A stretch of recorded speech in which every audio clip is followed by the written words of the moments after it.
7 चुल्लू जल या तुम्हारे हाथ में जो लोटा होता है पानी का, उस जल को जब डालते हैं 7 बार धीरे धीरे धीरे धीरे उत्तर की ओर मुख कर कर, दक्षिण में बैठकर उत्तर की ओर मुख कर कर जब 7 बार जल दिया जाता है, दल चढ़ाया जाता है, 7 वृक्ष की पत्तियों को तोड़कर शिव जी को चढ़ाया जाता है। कितना भी कष्ट का समय चल रहा हो, वो कष्ट का समय कट ही जाता है और कुछ अच्छी खबर मिलती जरूर है, कुछ अच्छा मिलता जरूर है। एक हरतालिका तीज के दिन फुलेरे का दर्शन, इधर हरियाणा में हरतालिका तीज होती है कि नहीं होती, हमको नहीं मालूम, नहीं होती। अगर नहीं भी होती है तो प्रयास करा करो कि शंकर जी के मंदिर में, अगर कहीं हरियाणा में हरतालिका तीज नहीं होती है तो शंकर के मंदिर में अपनी तरफ से एक डलिया लेकर या बांस की छबड़ी लेकर उसमें मालाएं लटकाकर शंकर के ऊपर जैसे वो जलाधारी लगी रहती है वैसे फूल की फुलेरा लगाना चाहिए, लगाना चाहिए। और मेरा निवेदन है यहां बैठी हुई सारी माताओं से, आपके नजदीक में जो शिव मंदिर हो, प्रयास करना कि हरतालिका तीज के दिन अपनी तरफ से एक फुलेरा अपने घर में तैयार कर लो, माला ही तो लटकाना, एक फूल झूमर जैसा, झूमर जैसा।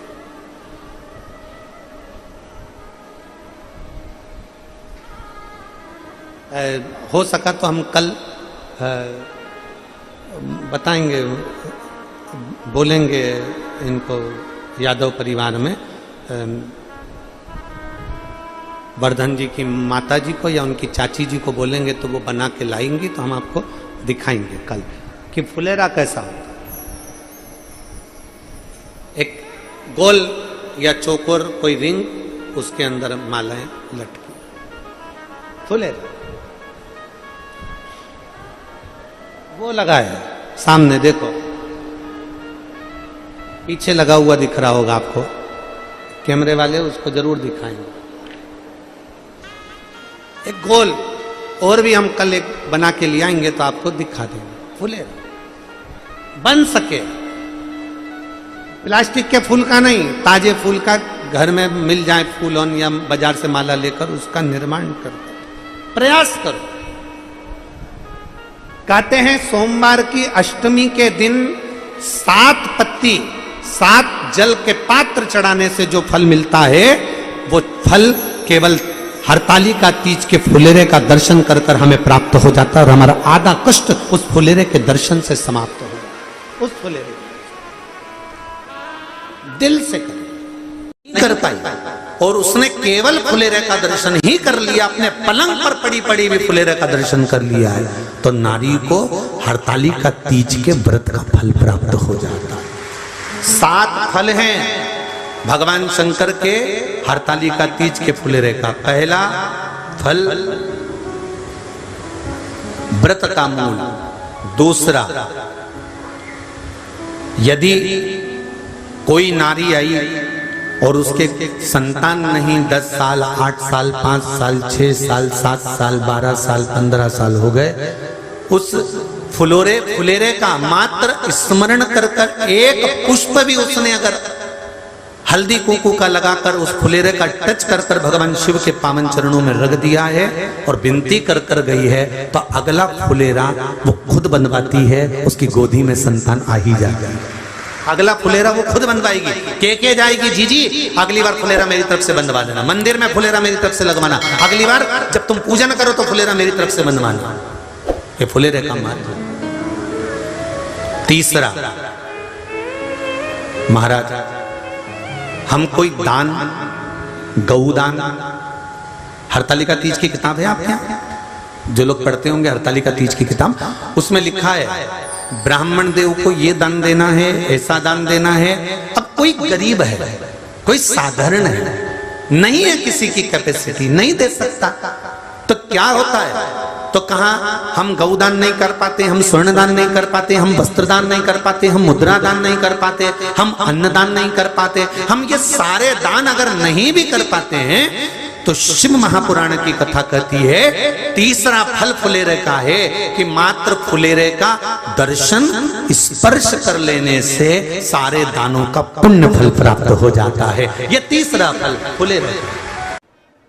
भगवान शंकर को पाने की एक ललकता माँ पार्वती माता के अंदर थी, जिन्होंने तप साधना कर कर बाल्य अवस्था से देवर्षि नारद के मुख से जो सुना था उन्होंने कि शंकर प्राप्त हो जाए, शिव कैसे भी मिल जाए, बस शिव को पाने की एक ललकता, एक ललक पाया।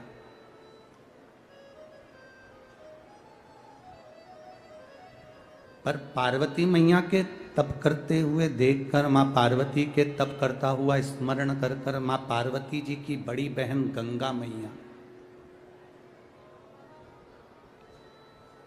माँ गंगा जिन्होंने पार्वती जी को देखा तप करते हुए, देवऋषि नारद से पूछा कि मेरी छोटी बहन पार्वती तप कर रही है, तो गंगा जी ने पूछा कि आप बताओ कि ये तप क्यों कर रही है। देवऋषि नारद ने कहा कि गंगा मैया, पार्वती मैया जो तप कर रही है उसके तप करने का केवल एक कारण है, शंकर भगवान की अर्धांगिनी बनना, शिव को प्राप्त करना।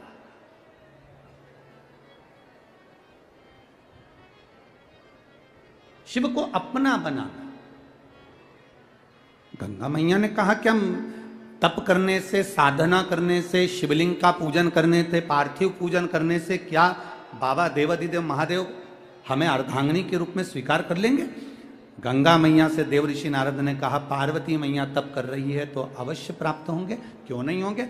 गंगा मैया ने पार्वती मैया जैसा तप। महादेव श्री शिवाय नमस्तुभ्यम। दर्शकों, आज की कथा में आपको पूजनीय पंडित जी बताएं, यदि आप हरतालिका तीज पे पार्थिव शिवलिंग का निर्माण करते हैं तो ध्यान रखिएगा, जैसे आप पूजन के लिए किसी ब्राह्मण को, किसी पंडित को अपने घर पे बुलाए हैं तो आपको उनके हाथ से पार्थिव शिवलिंग नहीं बनवानी चाहिए। आप जब भी अपने घर में पार्थिव शिवलिंग बना रहे हैं, तीज हो, शिवरात्रि हो, प्रदोष हो, तो आपको अपने हाथों से ही पार्थिव शिवलिंग बनानी चाहिए। पूजन संपूर्ण आप पंडित जी से कराएं, लेकिन जब आप पार्थिव शिवलिंग बना रहे हो तो खुद से आप अपने हाथों से बनाइएगा और पूजन की थाली भी आप अपने हाथों से ही सजाइएगा। ऐसा करने से महादेव प्रसन्न होते हैं। जो भी व्यक्ति पार्थिव शिवलिंग का निर्माण करके तीज का, शिवरात्रि का पूजन करते हैं, उनके घर में कभी संतान की कमी नहीं होती है, संतान का सुख उनके घर में सदैव बना रहता है।